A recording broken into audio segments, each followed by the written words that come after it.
Welcome to over 80 franchisors on today's IFPG educational call, the coronavirus, optimizing the sales process during this time.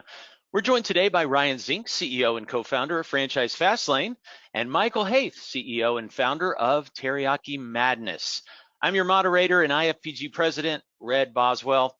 Also on standby for any funding-related questions is our friend Eric Schechterman, VP of Development for Benetrends. So guys, as we discuss this important topic, please enter any comments or questions in the question area on the right side of the page, not the chat area, but the question area. During last week's franchisor call, we received lots of great questions, but we're not able to get to many of them. So today we'll do our best to address as many as we can in the hour or so that we have allotted. Each of us on the call acknowledges the personal and professional challenges that all of us on this call and our loved ones are going through, experiencing during this crisis. Our discussion today is based on today's data. As things change and continue to change and evolve, be ready to pivot, ready to alter your course of action, and really ready to slow down or speed up, pretty much like you've always done and been ready for, but just elevate that alertness, elevate the agility that you've got to be able to pivot, to be able to move, and to be able to alter your messaging to that next level. About a decade ago, as a franchisor during the global economic crisis, I saw a lot of what we're experiencing today. There's paralyzing fear, uncertainty, there's frozen spending in many cases, and so much more, especially back then.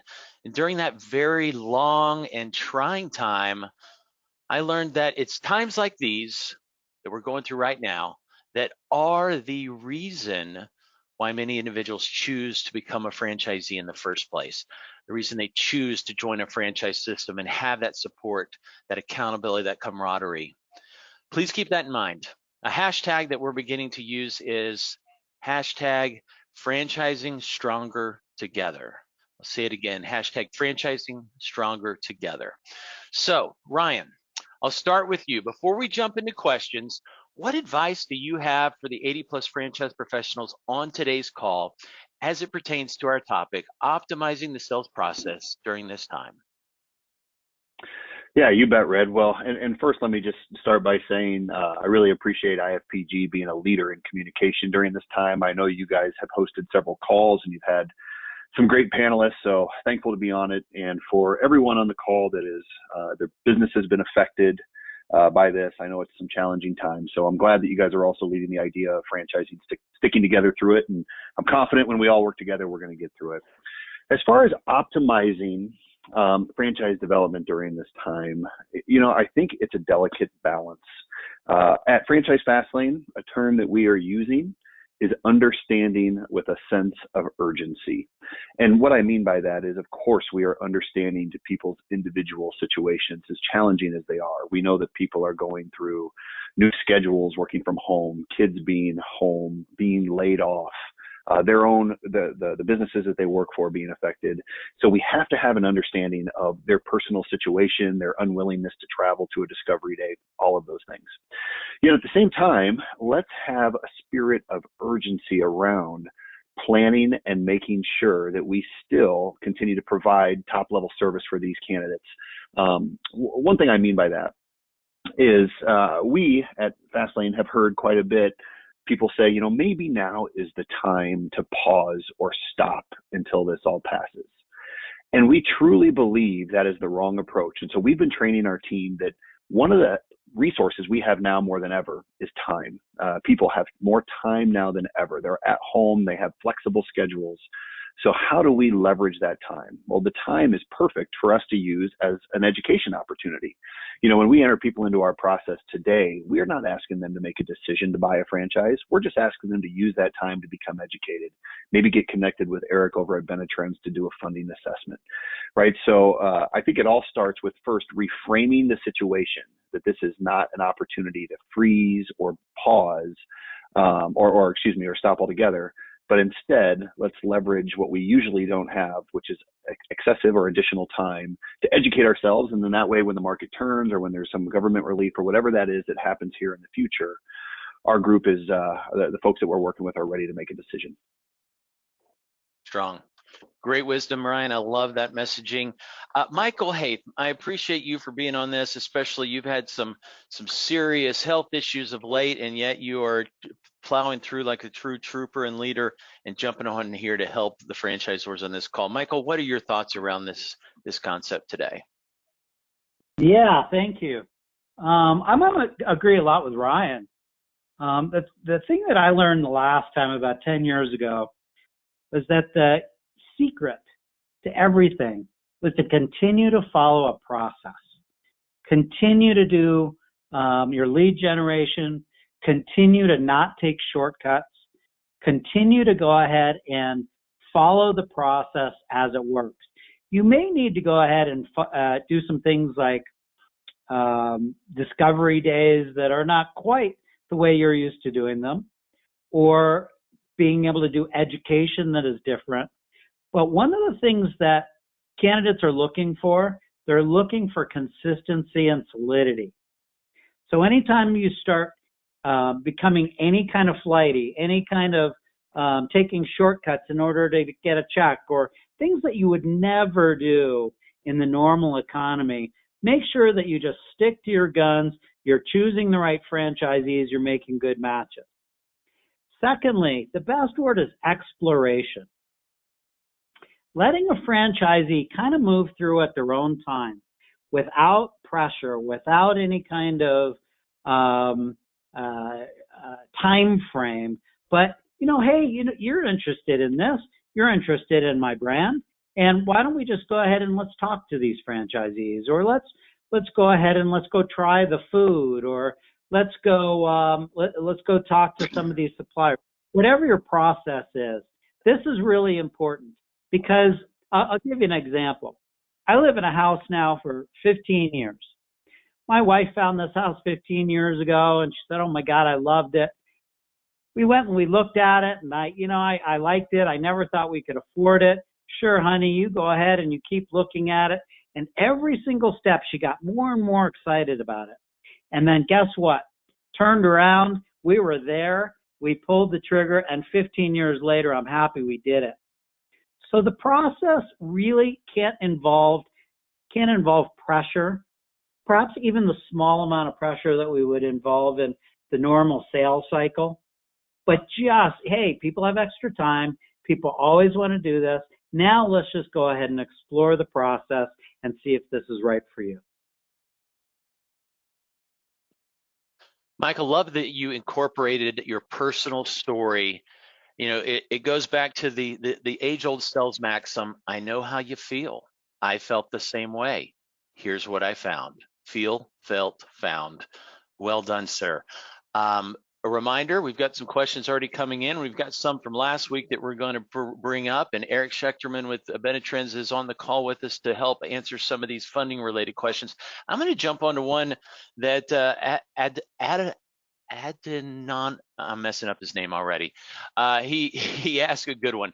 A lot of franchisors are going through their FDD updates and will go dark in some states, the registration states. What kind of incentives would you suggest to keep the sales engine going during both an economic recession and during a time where you're not able to sell franchises in states in which an FDD has not been approved? Ryan, what are your thoughts on that? And do you see, I'll add on to that, do you see some extensions happening for registration states? Yeah, and just to clarify, Red, if I could, is the question specifically incentives to existing franchisees with their current business, or incentives to candidates to get them to continue to make a decision? Let's hit both. Incentives you would suggest to keep the sales engine going. Thanks, Adoniran. Yeah, you bet. Well, let me start with just thinking about what I always say is the most important part of a franchise development process is validation. So we know that candidates are going to have extended time for validation. We know that there's going to be more time in the process, therefore probably participation in more validation calls. And with the majority of franchise businesses being affected somehow during this time, our franchisees are either going to get on the phone and say, whew, our franchisor was totally unprepared for that, and it really took them a long time to respond. Or that franchisee is going to get on the phone and say, wow, I am so impressed as to what our franchisor did. There was extra communication. There was a plan in place. They were continuing to tell us how that plan was working. We were making tweaks along the way. And so I think it all starts with, think about your existing franchisees first. Focus on them first. Make sure they're healthy financially. Make sure they're getting supported the way that they need to be supported. And then it's going to trickle into your validation, which is ultimately going to lead to more confidence to your candidates. So start with validation. As far as you bet. As far as, do I feel state registration is going to be extended? This is just a gut feel. I would say yes. I don't know about all states, but my gut tells me I do think state registrations are going to be extended. I think it's going to be a bit of an afterthought, right? I live in Nebraska, and just today, Nebraska came out and said, hey, we're going to go ahead and extend when taxes are due and to July 15th to align with the Fed. But the state came out several weeks after the Fed agreeing to do that. And I think franchise registration is not going to be on their radar screen until it sort of sneaks up on them here in a few weeks. And then they're going to say, oh, yeah, we probably need to give a little additional time for this. So I do think it'll happen, but I think we're going to get late notice. And I don't think you should plan as if registration is going to happen. Still plan as if you're going to need to file on time. And it could just be a little added bonus if you get that little bit at the end. Excellent, Ryan. Thank you. And Michael, any thoughts on that? Yeah, it's the end of March. You should be registered here pretty soon. Whether it gets put off or not, just, you know what? It's business as usual, unless you're really, really tight on cash. Once again, follow the process. So speaking of validations, Jason Killo had a great question he sent in to me. He said 1 to 2 months ago, validation would have been a very good and positive with most franchisors. But what about today? How will Franchise Fastlane and Terra Acumanis and franchisors handle validation? Is anything going to change here? And relying on validation calls or recordings from a month or 2 or 3 or 5 ago, in my view, will just not work anymore. Things have changed so significantly.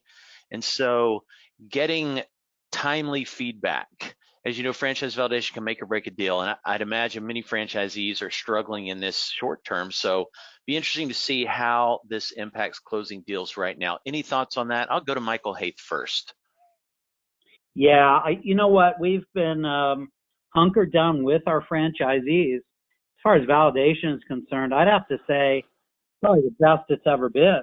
If my team's not there by the franchisee's side, communicating every single day, determining what insurance or small SBA or employee tactic can be used, then we ain't doing our job. So I'd have to say, if we did validation today versus 2 months ago, it should be dramatically better. Better. Interesting. That is encouraging news. Ryan? Yeah, I agree with what Michael said, and it goes back to my answer earlier. We've been in contact with all 13 of our franchisors, asking them, 1, if they need help from us, but then 2, what their plan is to support their existing franchisees. I've heard a lot of people default to financial. Well, what do we need to do from a royalty perspective? And I just don't think that's right for everybody. It's really probably not right for most franchisors. Your royalties are sacred. You really don't want to tap into them until it's the absolute last case scenario. Instead, put a plan in place, whatever it is. For example, we have fitness concepts that are sending out online fitness classes. We have them offering slightly discounted memberships for members who are willing to pay up front for a 6-month membership after this all blows over. We have just so many plans being put in place by different franchisors. And of course, we all know the plan is going to work some, and there's going to be pieces of it that doesn't work all that well. So they have a communication plan in place as well, where every week they're going to be giving updates to their franchise community as a whole as to what's going on and what they're seeing with the plan and how they need to tweak it. And like Michael said, they'll have individuals reaching out on a one-on-one basis as well.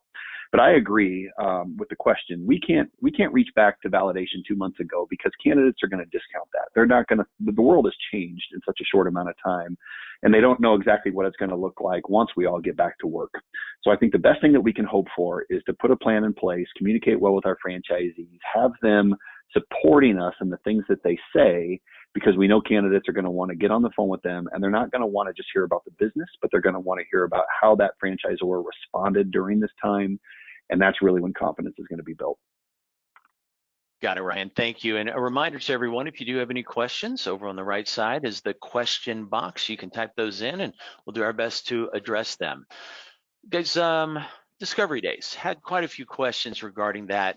Both Ramsey and Charles and Lydia all had questions around how to do a virtual Discovery Day. There were comments like, I've done a virtual store tour, but how are they different? Or I've done a virtual Discovery Day once a while back, and it was very there was not much interaction.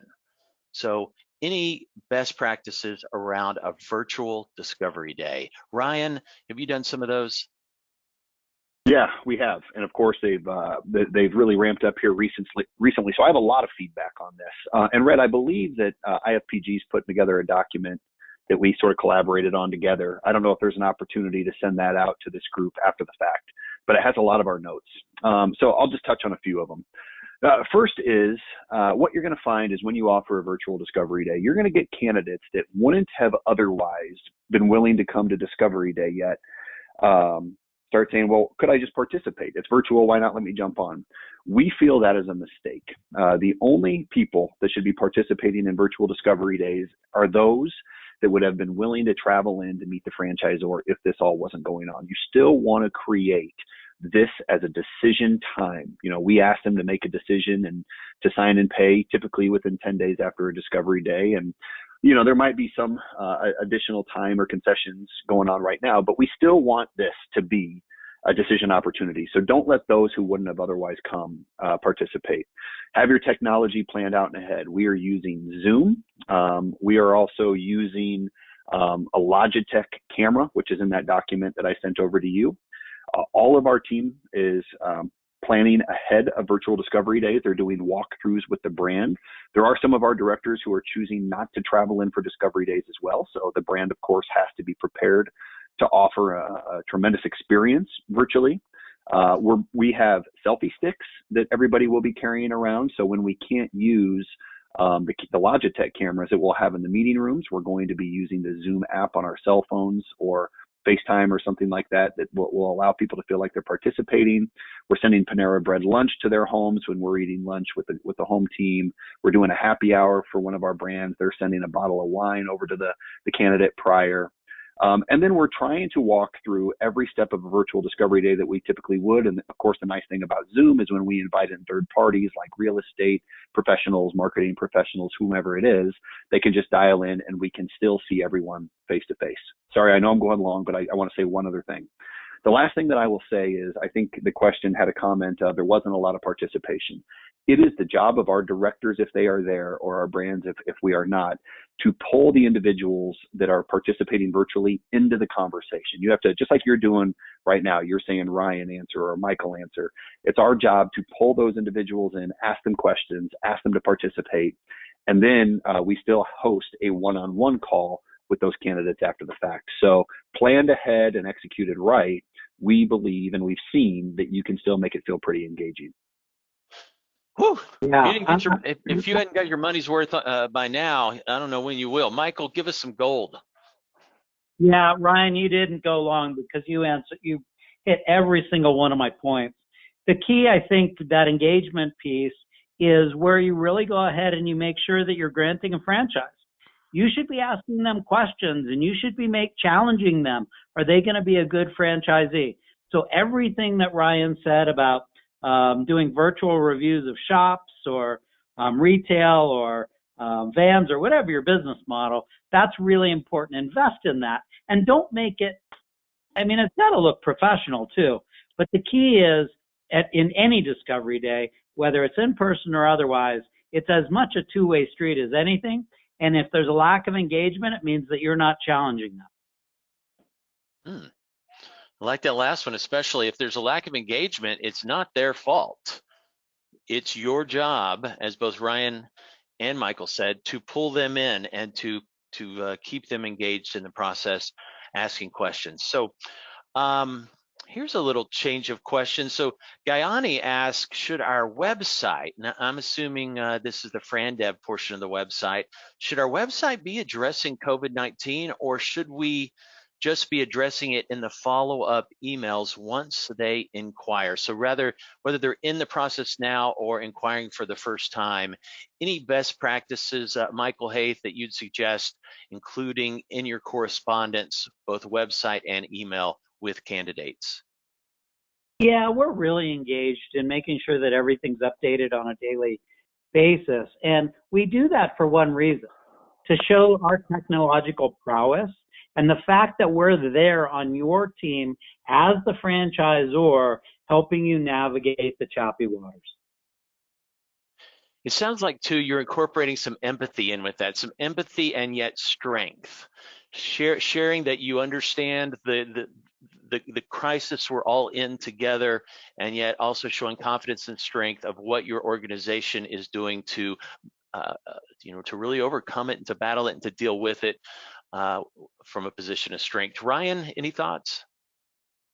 I agree. I think you have a message up there to your customers, because candidates will see that you're addressing and you've planned your approach with your customers. And then on your franchise development site, I think you could make it as simple as letting people know that you're still accepting candidates during this time. But beyond that, what Michael said was perfect.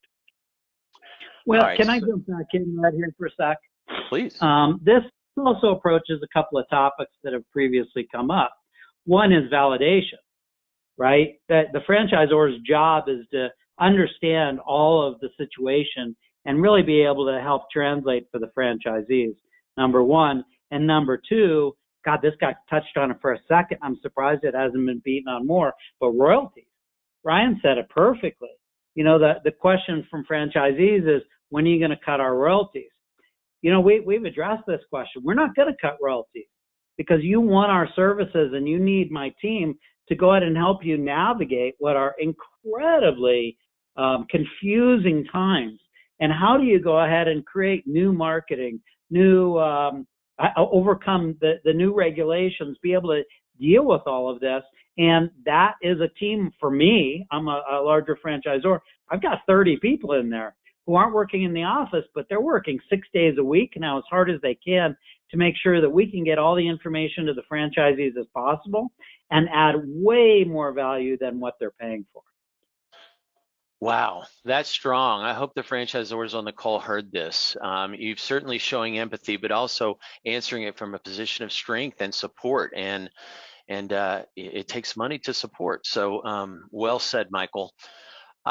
Here's an interesting, so let's choose, what do you say to folks, this is a big one, close to the finish line or really anywhere in the process, but are watching their investments plunge and are getting cold feet? Ryan, we talked about this on the consultant call the other day. How do you handle the cold feet and looking at the market plunge, just frozen and not willing to move forward? I think Ryan might be on mute. Ryan, are you there? I was. I'm sorry about that. Yep. Sorry about that. Great question. And yes, this will come up. It already has come up for us some. And so you really have to gauge your own candidate as to really how concerned they are about the existing landscape and how they feel about the future. One of the things we're starting with is, we're watching the other side of the world. We're seeing what's going on in China now. We're seeing over 40 Apple stores opening back up. We're seeing travel beginning to resume. We're seeing temporary hospitals closing. We're seeing schools open.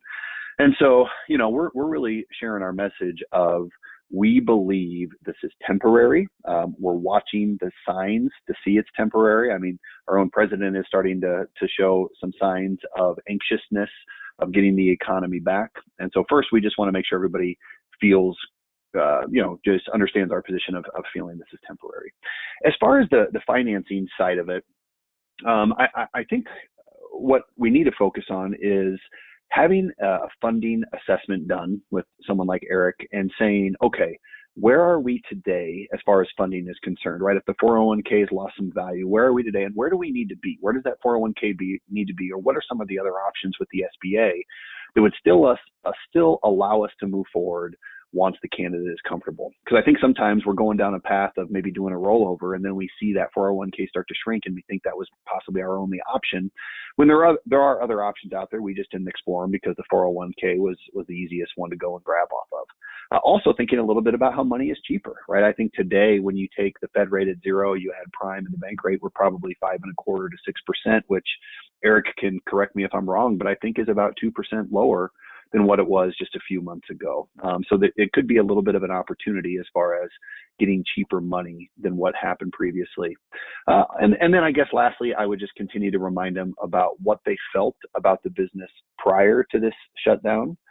Do they still feel that what they heard in validation and saw in the education calls is a solid business model that provides them an opportunity to provide the lifestyle and for their family? And if they do, let's go ahead and move forward. Now, I will say last thing is there may be some people that just completely won't do it. And then it's going to be a brand by brand case where you have to decide if you feel like you should offer some additional time to hold that territory. And if you do, I would encourage you to at least get some commitment from the candidate financially if you're going to hold it at all. So I've heard a few people talking about first right of refusals, right? Maybe a $5,000 or a $10,000 payment for a first right of refusal. Not a huge fan of offering a lot of concessions, but if you've really exhausted everything else and you like the candidate, and you think they're going to be great once this blows over, you could consider something like that as well. Michael, any experience on that? Yeah, I mean, we're a $500,000 investment. I did a deal on Friday. We did a deal today. And there's a fear question. Is somebody running towards something, or are they running away from something? It's painting the dream. It's what do you want? And remember, this isn't going to happen tomorrow. Their shop isn't going to open for Teriyaki Madness. It's not going to open for 8-9 months. But in the meantime, financing is going to be so much more available. Real estate, construction, labor. Right now, the environment for opening a shop in 7, 8, 9 months compared to the folks opening it today, it's going to be fantastic. Yes, that boy, what an encouragement in the restaurant space that we're hearing just getting beat up left and right. Teriyaki Manis just closed a deal on Friday and a deal today. Kudos to you, sir, for building an organization that's able to do that. So our good friend Eric Schechterman with Benetrends has been sitting on the sidelines, eagerly anticipating some great questions regarding funding. So bring those in. Eric, before I share a couple of those questions, give us your thoughts on the market today, where we're at, where we're going. Yeah, absolutely. I know everybody's already listened to a lot from Michael and from Ryan, and happy to address a few things. One, if I could even go back to Ryan's point about Discovery Day, going virtual is one thing, but you shouldn't change your requirements for how you treat those Discovery Days and how that relates to funding. I'm sure Michael and Ryan would agree. A client should not attend a Discovery Day, whether in person or virtual, unless they have their funding plan already mapped out. So if you have a client that expresses interest in attending a virtual Discovery Day, they should have already had their conversation with the Benetrends or any of the other funding partners. If they're doing an SBA loan, they should have already been pre-qualified. If they had thought about doing the rollover and are still considering doing that in this market, nobody should be going to a Discovery Day without having a loaded gun as it relates to financing. So that's number one. As far as the lending environment, I mean, obviously, just like everybody else's world, it's been very different for us in the last 10 to 15 days. And yes, we have to face reality that individuals that were looking at doing the rollover program, which is obviously one of the most popular programs amongst the funding providers, and then looking at their 401ks now. But I have been, Red, to be candid, almost blown away by are we at our typical performance level of where I would like to see Benetrends on the 24th of a month? No. Is it within about a 10% variance of where we've been for the last 12 months? Yes. Clients are still moving forward with the rollover program. They're looking at it in a number of different ways. Number one, and this might sound a little scary to say, what if today is the best the market's going to be for the next 6 months? So doing the rollover now is a better opportunity to do that now versus continuing to wait and see what else happens in the market. Number two, there's always that age-old saying of doing the rollover. Don't leave your investment and waiting for somebody else to fix it. put it in yourself, put it in your own future, put it in your business, and take more control of what happens to those retirement funds. So we're still seeing a lot of people moving forward with the rollover program. Another thing to consider with the rollover is people often forget that the rollover can be done at many different times in the lifeline of a business. So, for example, if you have a client today that was expecting to move forward and now the rollover just becomes less attractive to them, but they happen to have cash available. And more than likely, with most of your concepts that are on the call and most of the candidates that consultants are working with, even though they have cash, they just don't want to use it, and that's why they were going the rollover route. Keep in mind, if I were to move forward today and cut a check out of personal savings of, say, $50,000 to pay the franchise fee, I can 3 months from now, 30 days from now, 6 months from now, do the rollover at a later date. And essentially, the money that I paid out of pocket can be viewed as I, the individual, almost made like a pre-incorporation expense loan to my business. And then when the corporation is funded through the rollover down the road, they can reimburse themselves back that money. So therefore, it's almost like they never made that cash transaction, but were able to keep things moving forward and eventually just did the rollover anyway. So that's Eric, a couple of notes that we've been seeing. Sorry, go ahead, Red. I hope the franchisors heard that. That was a solid message. You can reimburse yourself. So take it out of savings perhaps and bring it down the road to reimburse yourself. That's fantastic. Isn't it great to have funding partners like Eric, Benetrends, and so many other of our wonderful franchising funding partners who aren't just bankers. They get it. They know entrepreneurship. They know franchising. That was some great guidance, Eric. Thank you for that. Yeah, and it's a very simple process. I mean, even in great times, a lot of clients do this if they're trying to make a specific training date or if they want to lock down the territory and they haven't begun the rollover. It's essentially just, a basic note the business owner would almost type up and say, I, Eric Schechterman, and lending ABC Incorporated $50,000 to be paid back within the next 12 months with no interest fees. And then when the corporation is funded, it's just you have to have a detailed process. You don't just take the money and put it right back in your bank account. You essentially have the corporation cut you, the individual, a check, and then you can use that money. We've had clients that have paid a franchise fee on a credit card and then eventually viewed that as the loan or combined it. So there are a lot of options when it comes to the rollover that is still keeping that business moving forward today incredibly well. As far as the lending environment, Ryan touched on it. Of course, I'm always going to be, grass is greener and what's the glass half full. But yes, let's not ignore the fact that the SBA interest rate prime is lower than it's been in a decade as of today. The last time it was at 3.25% was 2008. And the lowest it's been probably in the last 10 years is probably 3.5%. So with the prime interest rate plus what SBA charges, typically prime plus 2.75 on an SBA loan, I believe it was Michael or Ryan that mentioned, you're probably looking at an interest rate on an SBA loan of 5.5% to 6%. Not to mention, there is going to be an explosion of banks and SBA funds. Everyone's been hearing online and on the news about the disaster relief loans and what loans are out there to support the existing business owner. And that's important. And if anyone has questions, we can touch on that. But for those on the call that are wondering about candidates and people that are thinking about buying a business, keep in mind this whole relief package also includes an estimate of, and it changes every day, so pardon me if I'm not 100% accurate, $300 billion to be injected into the 7A program, and that's all 7A loans, people that are going for the disaster relief, and then even down the road for the new business owner. On top of that, now you have this huge trough of money. So now you're going to have a number of banks that are saying there's money out there for me to lend, but lending can always be risky, and that's why the SBA helps. The SBA guarantees the loan for the bank. What is on the hill right now as a proposal, that should be moving forward pretty soon is that the SBA has proposed to guarantee 90 and maybe even up to 100% of the loan for the banks.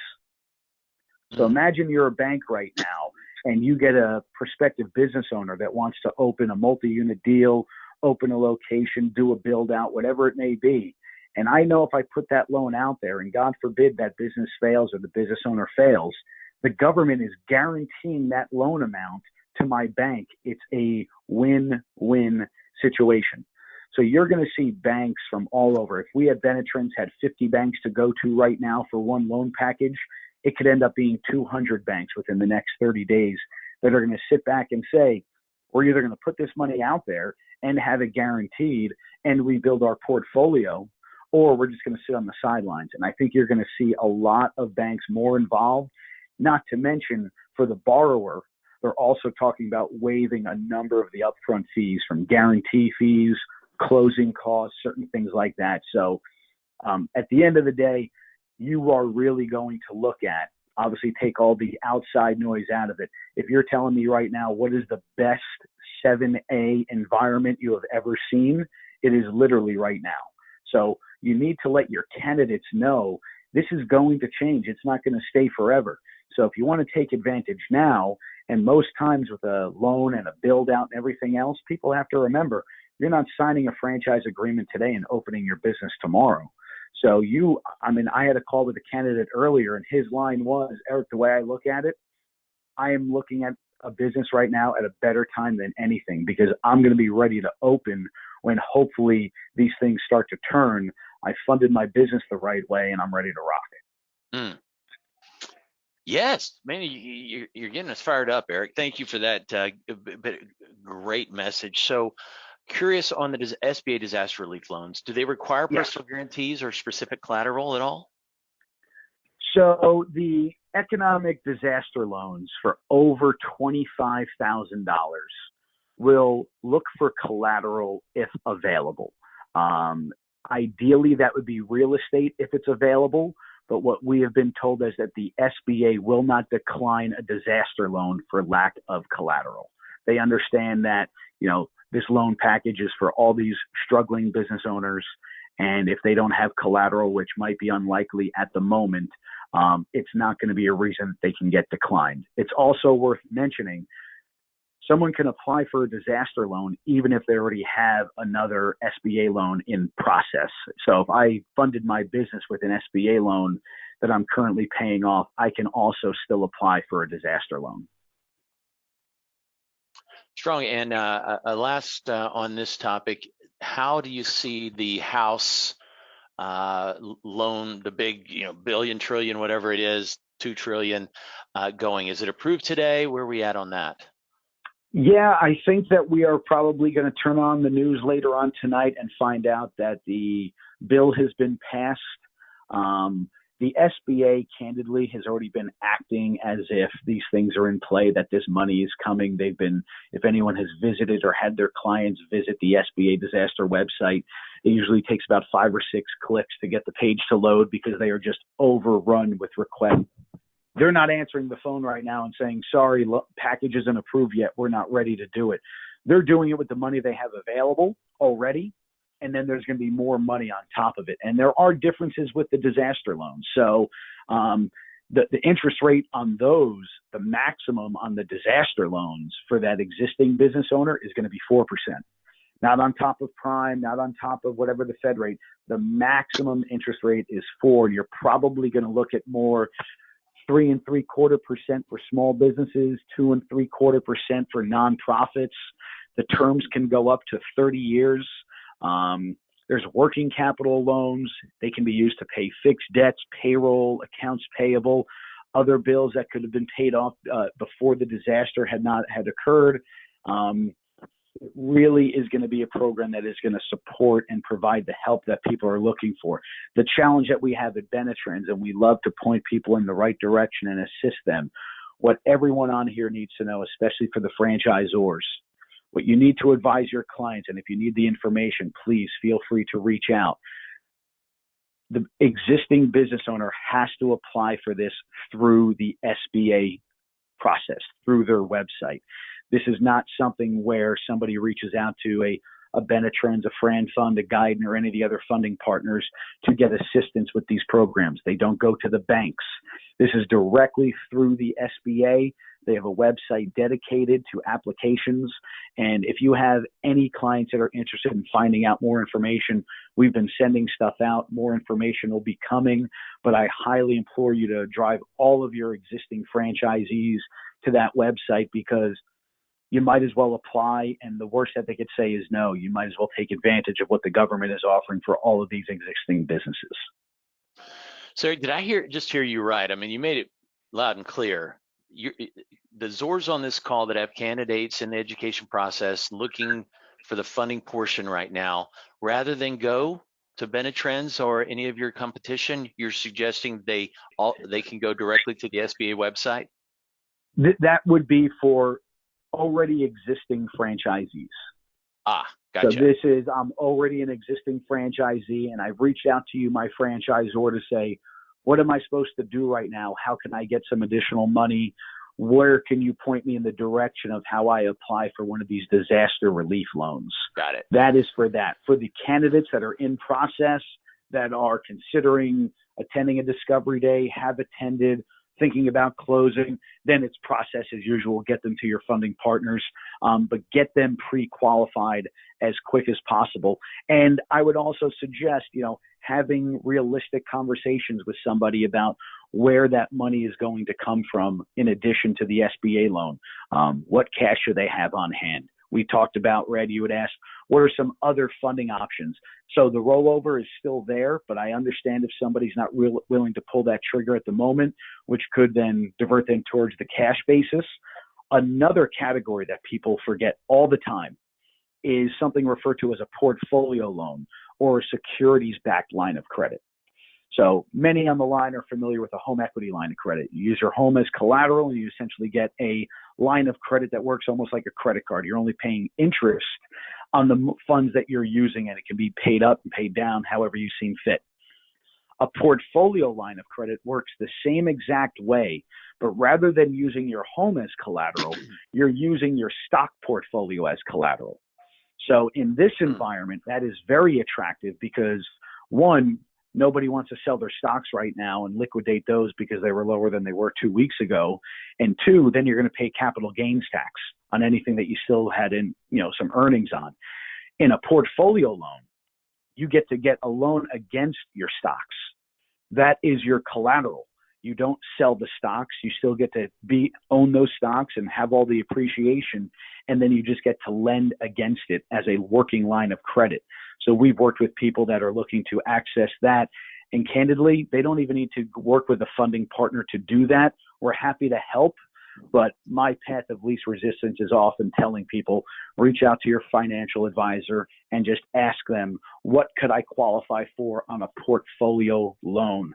That is something that's been around for over 3 decades. And every time I mention it, I become the smartest guy in the room. So it's just something that people often forget, but it's definitely a more attractive option right now than ever before. Thank you, Eric, with Benetrends. I appreciate it. And we're going to come back to you, Eric. Thank you for being on this call. Any additional questions regarding funding, please post them up there. Michael Haith, what do you think about this comment?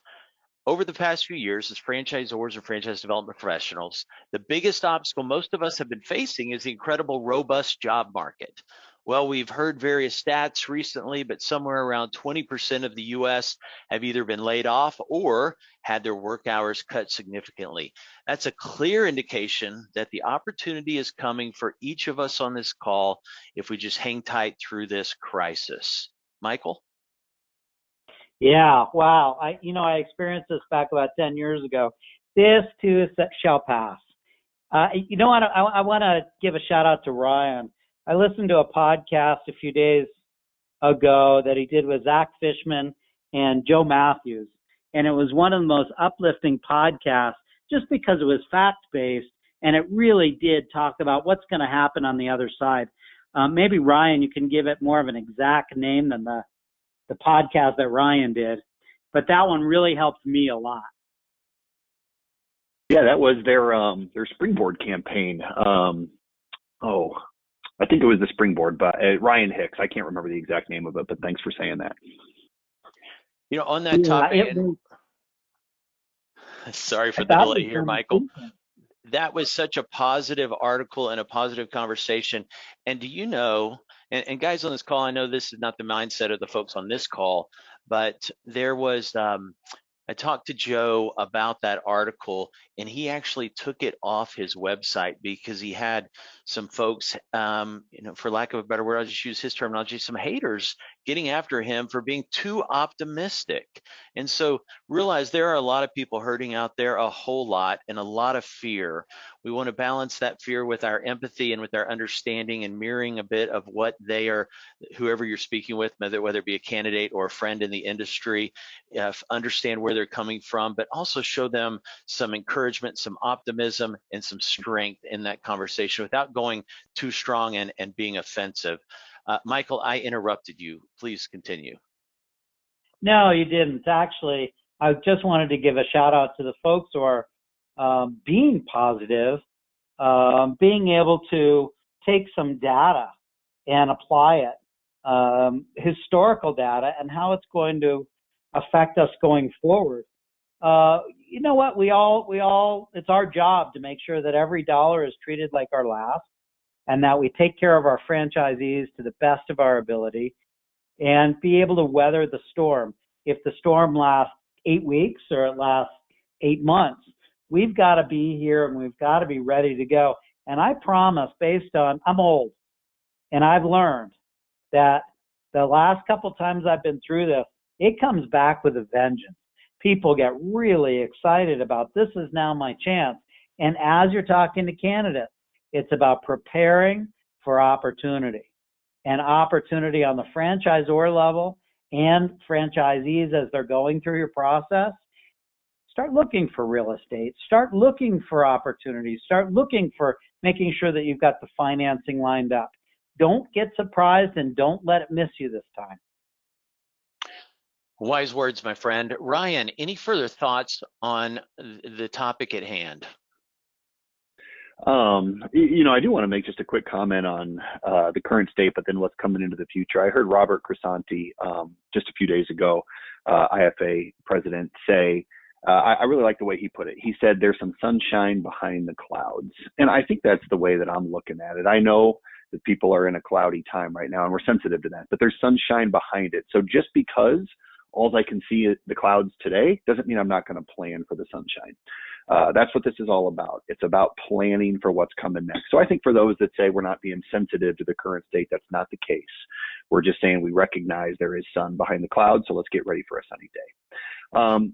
One other thing that I'd like to mention that I thought was an important topic that we haven't got to yet is train your team on terminology.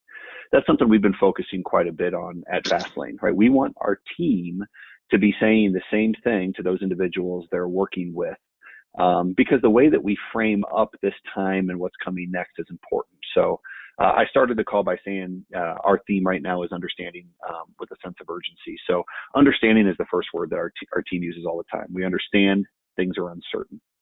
Second word we use is educate. That you have more time right now. It's the perfect time to educate yourself. I actually really liked Michael's term. I think I might change ours to explore. Great time to explore. Exploration right now. We use the word temporary. We feel this is temporary. We're watching China and other countries that we see are recovering. Another one that's very important is to the candidate is you're experiencing what it's like to work on your own schedule, right? We really haven't touched on that yet. I'm typically the type of person that goes into the office every day. Well, for the last 2 weeks, I've been working from my home office. It's actually kind of neat, right? I get to open my own personal mail while I'm opening emails. I get to hear my kids doing homework at the kitchen table and interact with them while in between conference calls. So if I were someone that was required to go into the office every day and now was able to experience this schedule, it may just open up my mind to exploring what that could be permanently. We use words like, let's prepare now to be ready to make a decision when the economy comes back.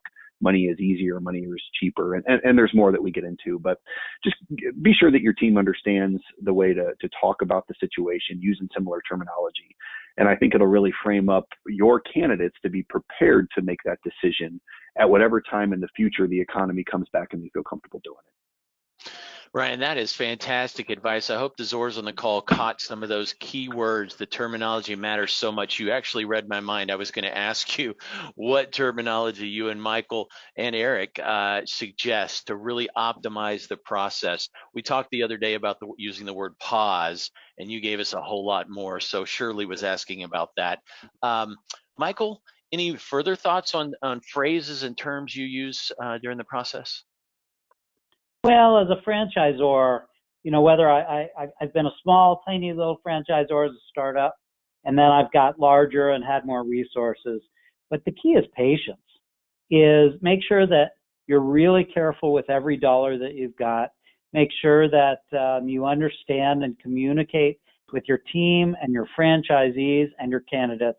Just be honest and just have patience. This too shall pass. Be ready when it does. Mr. Schechterman, as we talk about key phrases to use in optimal verbiage, Ramsey's asking also, are there any relief grants instead of loans for small franchisees? I do believe the way that some of the disaster relief loans are being looked at is that if they're not paid back by a certain time, that they will then transition to a grant. All of that information you can get through the SBA website, but the majority is that they're really trying to just keep it all within the disaster relief SBA loans and not via any grants. Got it.